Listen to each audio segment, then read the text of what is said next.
Estavam sentados ali alguns mestres da lei, raciocinando em seu íntimo.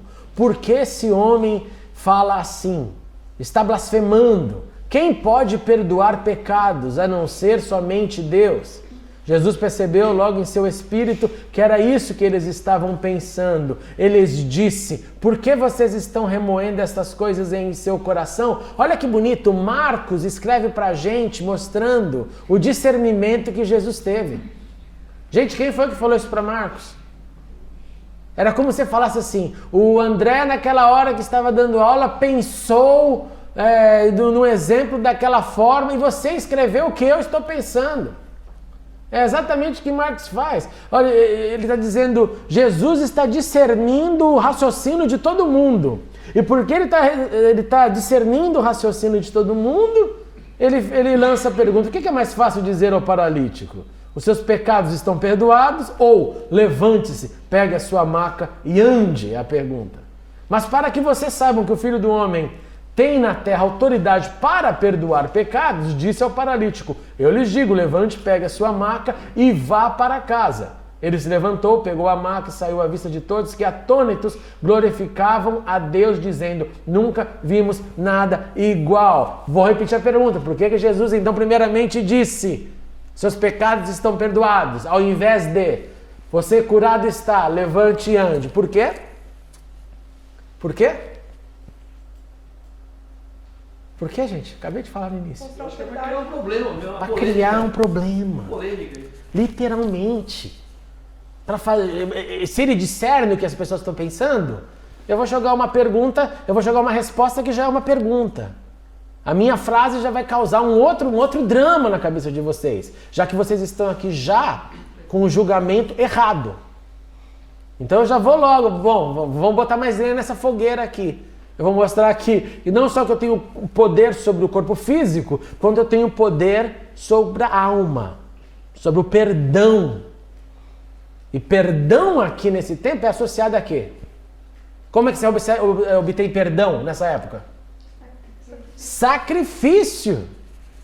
Ele está dizendo, não tem sacrifício não. Gente, isso foi um choque danado. Jesus teve problema por causa disso.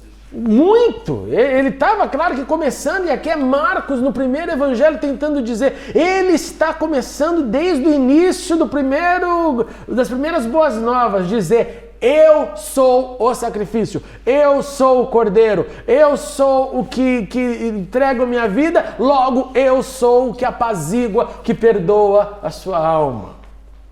E por causa disso, o outro é fácil, está curado. Então é interessante, porque o estar curado aqui, a cura aqui tem a ver com a fé, né?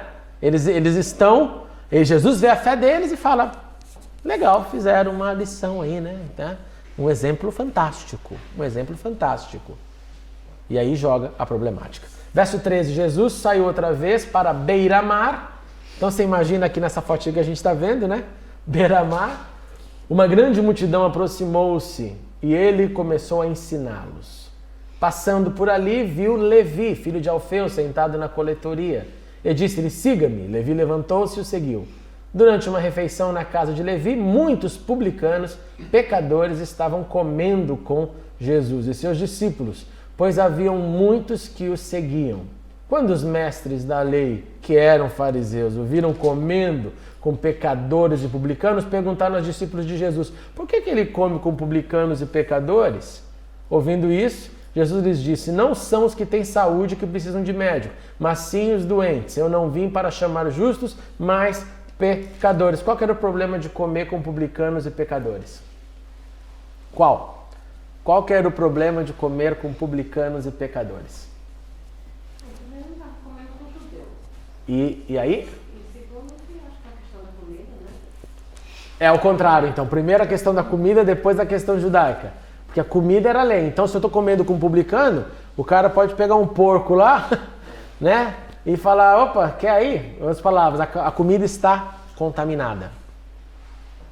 Jesus já está desde o início, desde o primeiro evangelho. Vai com qualquer um. Eu sento aqui com qualquer um e como. Essa é a questão da comida. E a questão do publicano? O publicano é odiado pelos caras. Por quê? Vai lá, Davi. Funcionário do governo, né? Recolhia os impostos, as coisas todas. Era o mensalão da época. Era o mensalão da época. Isso aí tem crise, isso aí tem erro, isso aí é corrupto. Então são dois problemas, um problema de integridade e um problema de comida. E Jesus faz o quê? Senta com eles, come com eles, chama inclusive um deles para falar, não vamos, meu, Levi. Quem que é Levi? Quem que é Levi? Outro nome de Levi?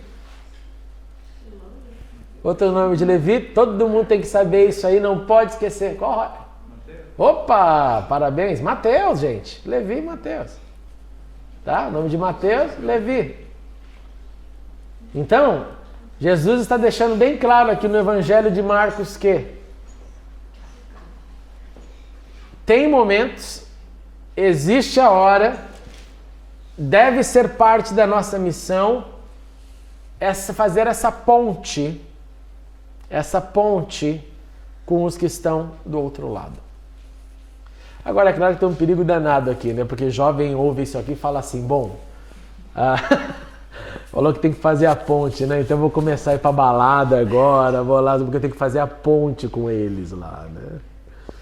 Não, existe um meio termo, existe um lugar que dá para se manter uma segurança. Eu acho muito interessante porque aqui o ambiente é refeição, o ambiente de comer junto, o ambiente de já quebrar a barreira, essa barreira do comida pura, comida impura.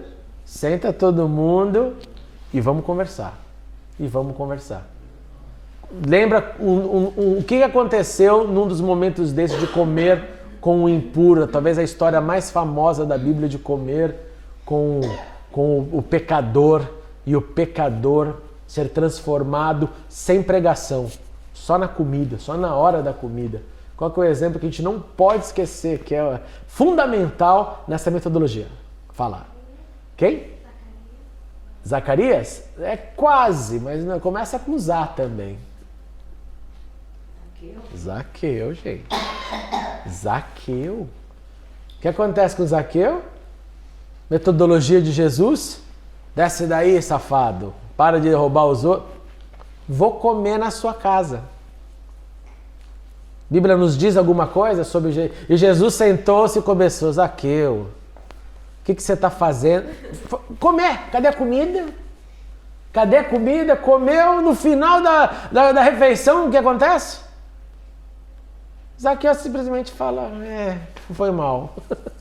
Foi mal, eu vou restituir quantas vezes? 4 vezes mais todo mundo que eu roubei. Comida, tática da comida. Evangelho de Marcos, primeiro evangelho, está nos dizendo, faça essas pontes, faça essas bridges com pessoas. Chame para a refeição. A refeição não só amacia o estômago, como gera alegria, gera comunhão, gera sorriso. E nesse ambiente de partir o pão, coisas acontecem. Porque barreiras são quebradas. Há um contato, há uma conexão. Estende esse conceito um pouquinho para depois, quando vem a ceia do Senhor. O que eles faziam lá? Que a carta de Paulo aos Coríntios nos ensinam. Eles simplesmente comiam juntos e celebravam a ceia juntos. Aí começou a ter uma disfunção. Todo mundo comia, não esperava o outro, enchia a barriga, um pegar a comida do outro, aquela coisa toda. E aí Paulo vai tentar corrigir, olha, não é assim, se tiver com muita fome, come um pouco em casa. Esse momento é um momento solene, tem que um esperar pelo outro, é comunidade. Senão fica assim, o fulano chegou na frente para comer a melhor parte e ir embora, quando veio que chegou atrasado ficou sem, e assim por diante. Então é importantíssimo a gente pensar que Jesus aqui no primeiro evangelho está sendo mostrado como alguém que faz a ponte para tocar no coração do próximo. E com sucesso, Fala. Uma coisa, Fala. André, eu acho interessante assim, né, que aqui fala, quando ele é criticado, ele fala, não, eu vim para quem está doente e tal.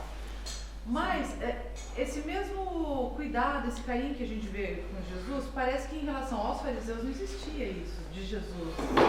Porque quando eles batiam, Jesus assim não estava, vem aqui, querido, vamos conversar.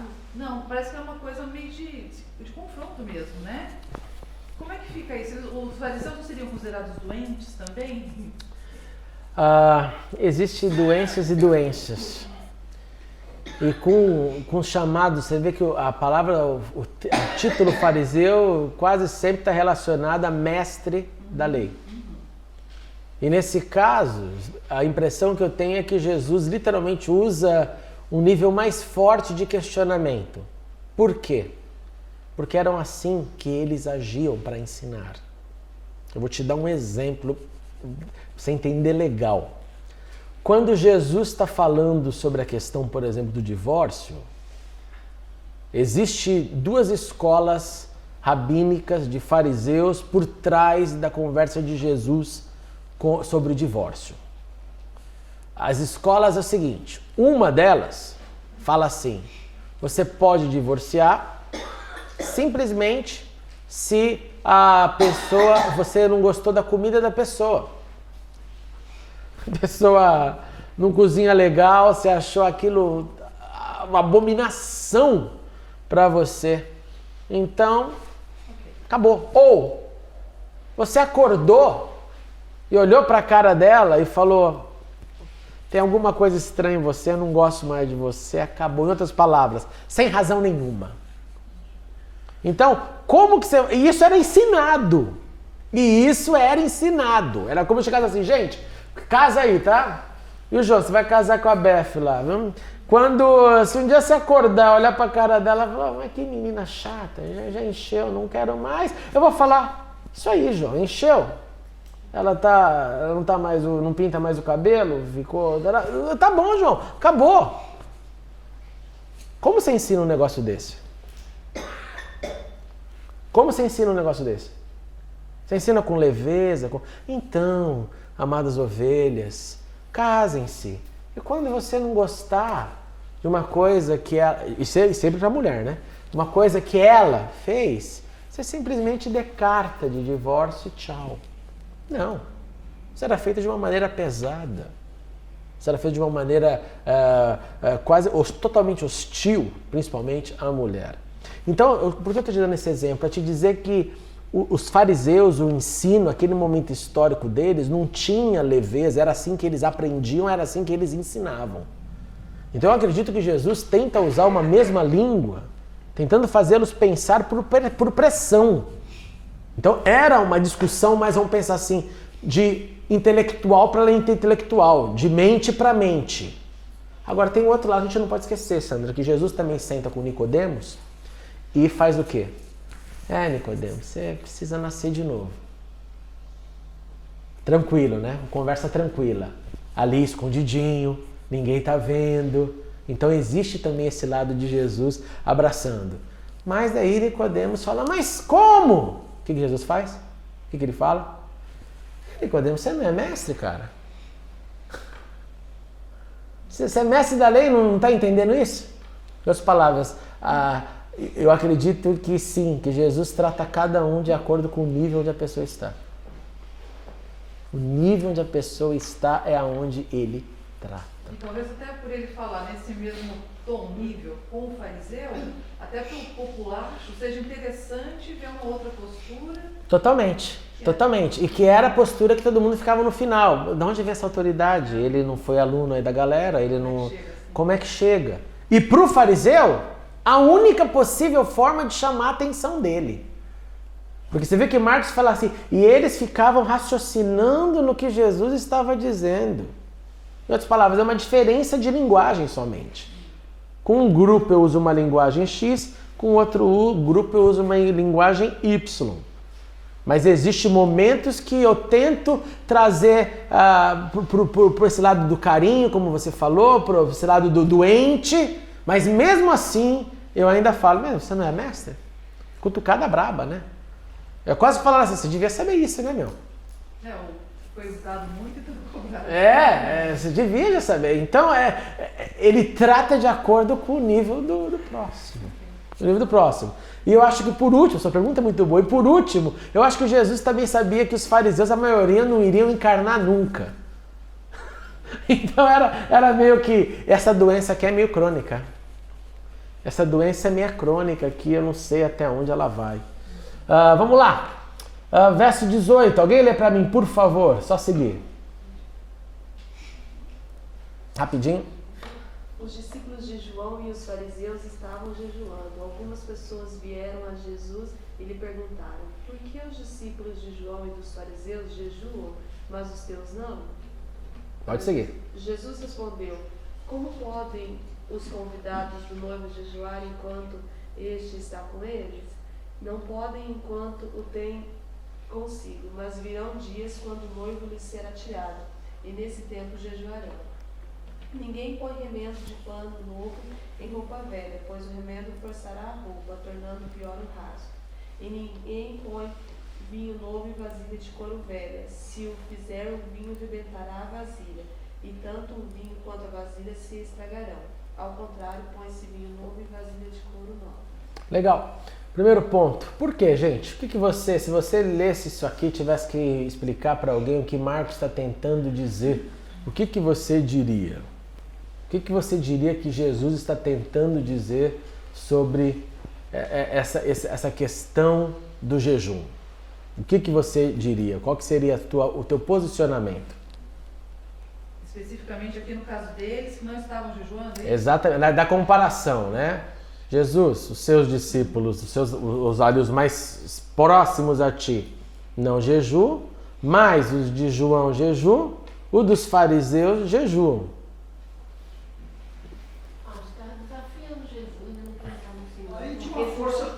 Vai lá, Sandra, vai lá. Porque acho que eles estavam dizendo, João Batista faz melhor que você, quando você está ensinando uma coisa que aparentemente é superior. Ou, o que mais? Uma outra possibilidade? Aí existe a força da lei aí, né? Eles estavam aí no cumprimento de uma lei, do jejum aí, nos dias da expiação, né? Uhum. Por isso que eles estavam todo mundo jejuando. Então Jesus está meio que quase que liberando a turma aí. Quem dá mais? Por que um grupo jejua? Vai lá, Roy. Talvez Jesus tentando passar para eles que o momento da espiritualidade deles está tratando ele com eles. No momento que ele não esteja mais, eles terão que jejuar. Está passando Jesus que em momentos da parte espiritual dos discípulos dele, Jesus está tratando com eles. Que não precisavam nesse momento era o jejum, que estava preparando espiritualmente para ele. E que depois que ele não esteja com eles, como fala aí, eles teriam que virar sozinhos, jejuar e orar. É isso aí, matou, é isso aí mesmo. O ponto aqui é o seguinte, gente, existem algumas possibilidades aqui. João, será que os discípulos dele, a menção aqui, estão orando por ele porque ele está em algum apuro? Será que é porque já tem a ver aqui com a prisão de João? Não sabemos. Será que era uma prática de João, literalmente, que eles tinham? Jejuavam tantos dias por semana, porque os fariseus faziam isso também, além dos jejuns pela lei, como o Edu mencionou. Segundo, fariseus jejuavam quase que regularmente, mas daí era para literalmente como objeto de hipocrisia. Era para sair nas praças falando: olha como eu estou fraquinho, né? Até emagreci, olha aqui, olha, eu estou usando o cinto tal. Que é onde Jesus bate forte quando ele fala de jejum, né? Quando você jejuar, lava seu rosto, não faz como os fariseus, não. Ninguém tem que ficar sabendo, né? É você e Deus que interessa. E o terceiro ponto é literalmente esse ponto que o Roy falou, que é o ponto que eu também acredito, é onde eu vejo mais eco.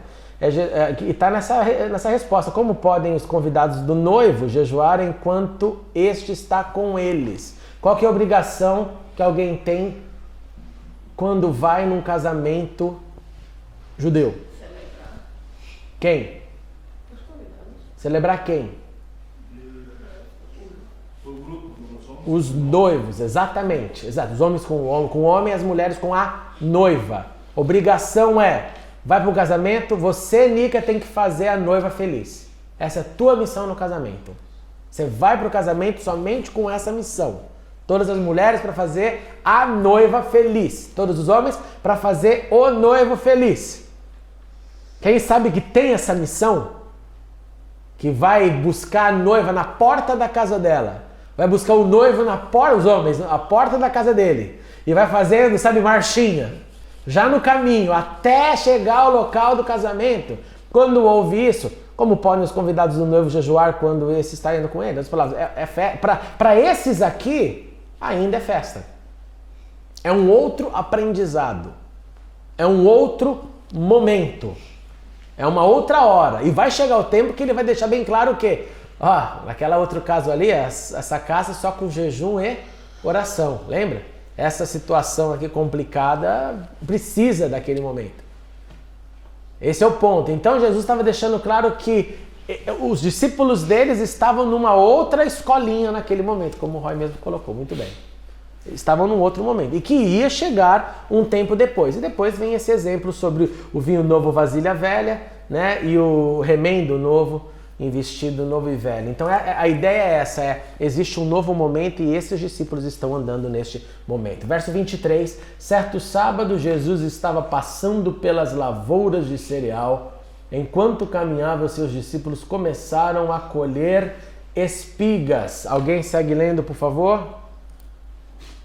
Os fariseus lhe perguntaram: olha, por que estão eles fazendo o que não é permitido no sábado? E ele respondeu: vocês nunca leram que o que fez Davi quando ele e seus companheiros estavam necessitados e com fome?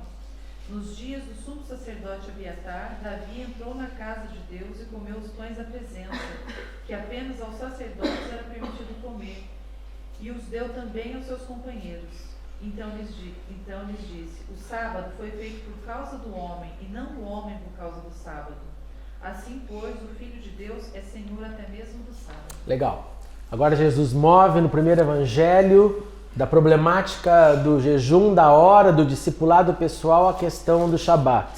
E na questão do Shabat, Jesus vem com um exemplo fortíssimo na cultura judaica, que é o exemplo de Davi. Quando Davi literalmente mostra que existe uma exceção. E o quadro da época de Davi é caso que era um contexto de guerra e que tinham que comer. Tinham que comer. E Jesus, em outras palavras, diz o seguinte: número 1, essa regra tem exceções. Número 2, vocês não entenderam direito qual a função do Shabat. A função do Shabat, aqui no texto, o sábado foi feito por causa do homem e não o homem por causa do sábado. O que aconteceu no primeiro sábado da existência humana, da existência humana, literalmente? O que aconteceu no primeiro sábado da existência humana? De quem? De Deus.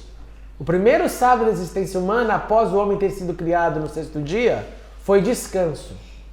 Esse processo, esse exemplo, foi feito por causa de quem? Para que o homem pudesse descansar. Para que o homem pudesse ter esse refrigério. Agora, o que aconteceu com a lei? O homem, o contrário disso, o sábado foi feito por causa do homem e não o homem por causa do sábado. Quando o sábado fica muito endeusado, você acaba servindo o sábado e não o sábado servindo você. Vou te dar um exemplo muito interessante. Eu estava uma vez no Shabat em Jerusalém e nesse Shabat chegaram mais convidados na casa que a família tinha preparado as mesas.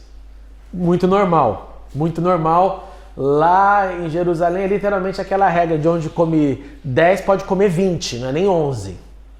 Então às vezes você prepara a mesa para 10 e chega mais 10.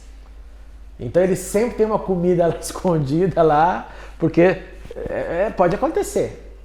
E aí, para lembrar do exemplo de Abraão, quando Abraão vê aquelas figuras, lembra daquela que vão destruir o quê? Aqueles seres angelicais, Sodoma e Gomorra, e ele vai se cura e fala: deixa eu aqui servir vocês. Esse é o princípio, então, que eles têm que estar prontos para receber qualquer pessoa. Porque sem querer você pode, em aspas, estar recebendo um anjo, em outras palavras, ser abençoado com a visita. Diante desse contexto, o que você chega numa casa? Você vê que as mesas estão... não vai caber todo mundo? Eu já olhei a situação, eu levantei, eu comecei a puxar as mesas para fazer espaço, porque eu estava oficialmente convidado, mas veio na minha leva gente que não estava, mas que apareceu. Eu fui arrumar lugar. Na hora que eu comi, na hora que eu puxei a primeira mesa, o camarada levantou da casa. Não faça isso! Tirou a mesa da minha mão. Eu, meu Deus do céu, é porque você não viu, tem mais 10 pessoas lá fora para entrar na sua sala.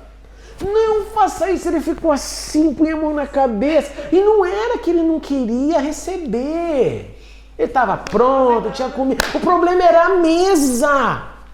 Quem vai arrastar, carregar a mesa? Esforço nenhum no sábado, é impressionante. E eu me voluntariei. Quando eu vi, eu falei, eu pego, tipo assim, eu pego aqui pra vocês, eu levo. Sou gentil. Eu levo.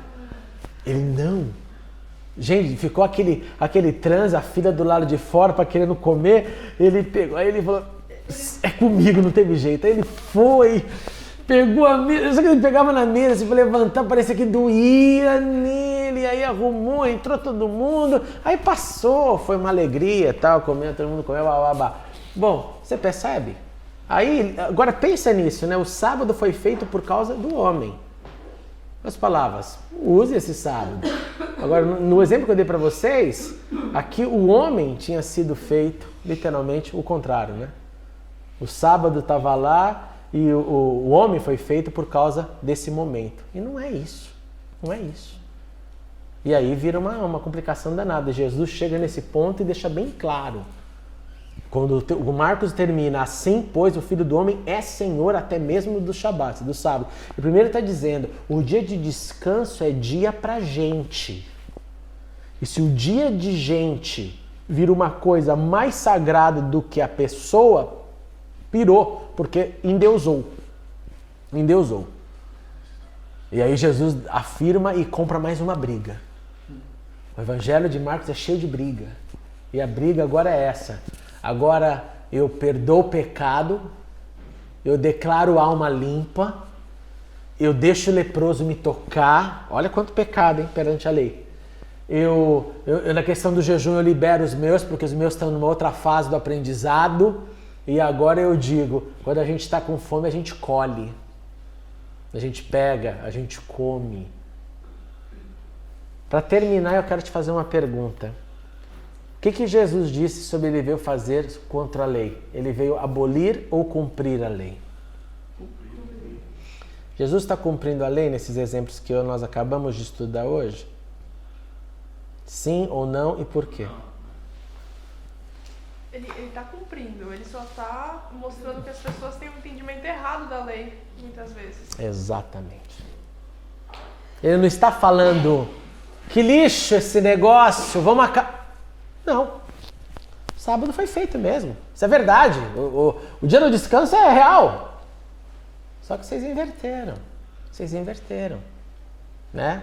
Ele ficou agora, você foi feito para curtir esse dia. E ao contrário, o dia que foi feito para você. No exemplo de Deus. Ah, o cara é impuro, deixa ele lá sozinho. Não, ele é impuro mesmo. Mas, literalmente. Ele é impuro, mas o impuro no encontro com o puro, fica puro. Quer uma linguagem paulina para isso? O homem, a mulher santificada, santifica o marido. O homem santificado, santifica a mulher. Em outras palavras, o impuro com o puro junto, dá certo. Jesus está simplesmente, exatamente, Nica, falando, vocês não entenderam. Vocês não entenderam. Eu não estou acabando com... Eu estou só mostrando que era uma outra forma. Esse leproso que ele curou lá foi no sábado também. Também. Então, é legal porque você vê, nós estamos terminando o capítulo 2 do Evangelho de Marcos. E olha quanto conflito Marcos vai cutucando. E volto a dizer, porque eu vou repetir isso até o final do estudo. Eis o primeiro Evangelho.